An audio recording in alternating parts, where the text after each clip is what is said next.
friends, this is going to be a little car chat.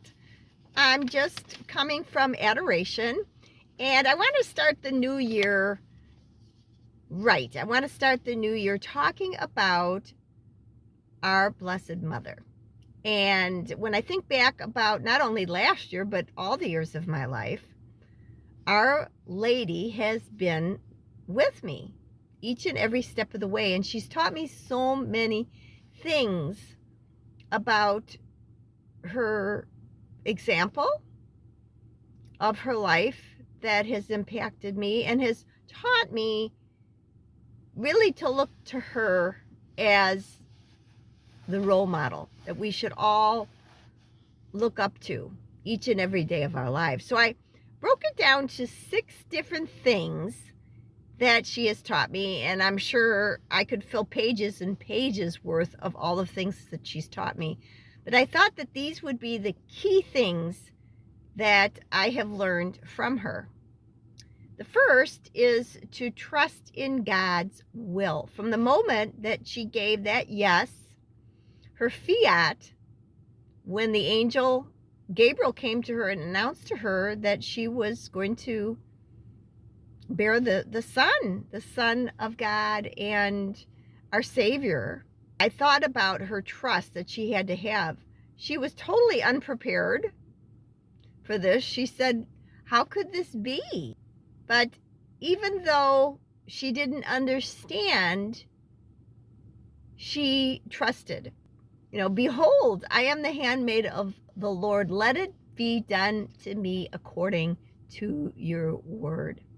Number 2 would be, she has taught me service. Every time I pray the joyful mysteries, of course, we have the visitation. And talk about service. She was pregnant with Jesus, and she went in haste. Do you really know what haste is? To go without even thinking, to go without reservation, to hurry to the side of her cousin Elizabeth, who was expecting. And believe me, that was not just a pop in the car and I'll be there in 10 minutes. That took days and days and days. And she was pregnant, but she didn't even think about it twice. I'm going to go to somebody in need, and I'm going to do it right now. I don't know how it's going to all work out. Their trip, her and Joseph,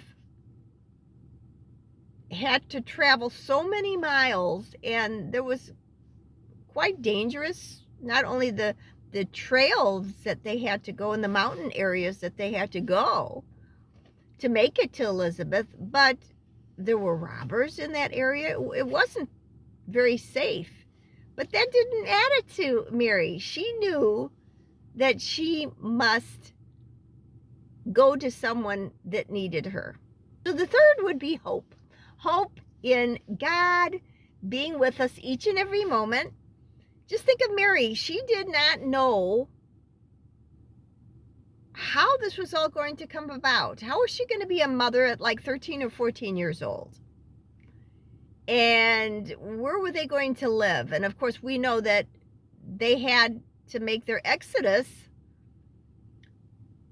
out of Jerusalem and go to Egypt for a period of time until King Herod was no longer alive. And then they traveled back again. So there was so much in her life that she had to give that confidence to say, God, I'm giving it all to you no matter what happens. You are going to be with me. So the hope that we need to carry on each and every day. We know this coming year is going to have challenges. This coming year is going to have some pretty heavy trials. But look to our Blessed Mother, pray to our Blessed Mother, because she is our constant source of inspiration. And through her, we have the closest connection to Jesus, her Son. Number 4 would be intercession. Intercession, Mary's help is constant. So I call on her each and every day. I start out my morning praying to her, thanking her, because you know what? 9 times out of 10, when I can't sleep at night, I say, please, dear Mary, help me to get some rest. Help me to just get a few moments more of sleep.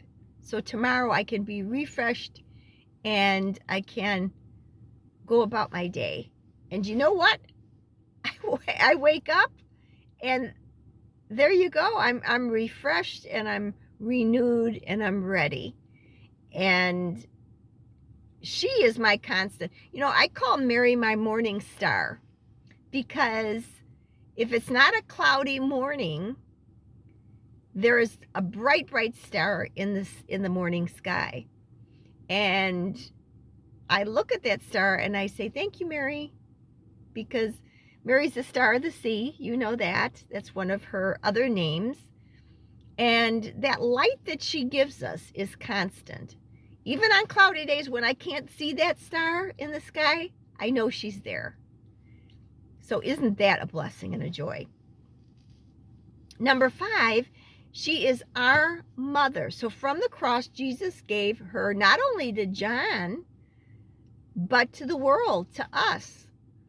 So she is our heavenly mother. So regardless of what kind of relationship you have or had with your mother, regardless if your mother is alive or she has passed on, our Blessed Mother is all of our mothers. And we shouldn't hesitate, like we shouldn't hesitate to our mother, to tell her our problems, to tell her our concerns, to tell her our anxieties, to tell her our joys. She'll be happy with us too.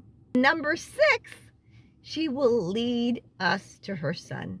So I encourage you in this new year, if you're not a consecrated member to Mary through the Militia Immaculata, I'll put down in the description box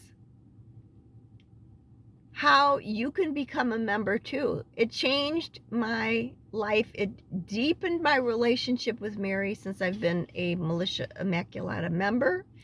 We call ourselves the Knights of the Immaculata. And so everything that we do all to Jesus, all through Mary.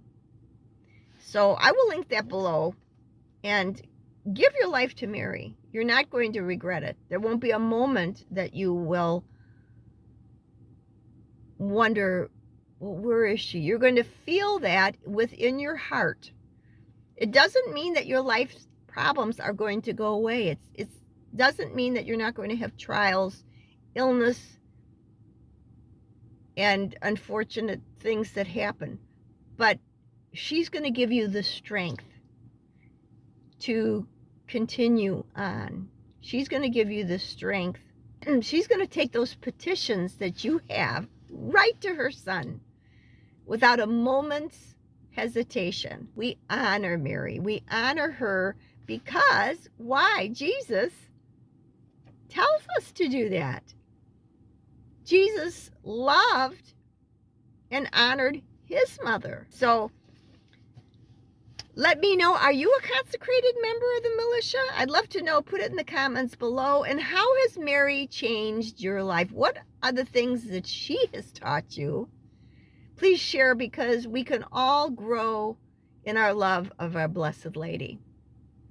So until next time, Shalom.